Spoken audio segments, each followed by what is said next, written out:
গাইবান্ধায় বিশ্বকাপ ফুটবলকে ঘিরে আর্জেন্টিনার সমর্থকদের উদ্যোগে অনুষ্ঠিত হয়েছে বিশাল মোটরসাইকেল ও আনন্দ শোভাযাত্রা। আর্জেন্টিনার আজকের অনুষ্ঠিত ম্যাচকে সামনে রেখে গতকাল মঙ্গলবার 16 জুন বিকেলে গাইবান্ধা ইসলামিয়া উচ্চ বিদ্যালয় মাঠ থেকে শোভাযাত্রাটি বের হয়।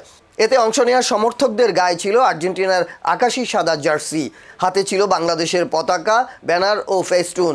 এ সময় প্রিয় দল আর্জেন্টিনার পক্ষে বিভিন্ন স্লোগানে মুখর হয়ে ওঠে পুরো শহর। শোভাযাত্রার কারণে শহরের বিভিন্ন এলাকায় উৎসব মুখর পরিবেশ সৃষ্টি হয়। এ সময় রাস্তার দুই পাশে দাঁড়িয়ে সাধারণ মানুষ সমর্থকদের উচ্ছ্বাস উপভোগ করেন। শোভাযাত্রাটি শহরের DB road, station road, bus stand সহ গুরুত্বপূর্ণ প্রধান সড়ক প্রদক্ষিণ করে পুনরায় ইসলামিয়া উচ্চ বিদ্যালয় মাঠে এসে শেষ হয়।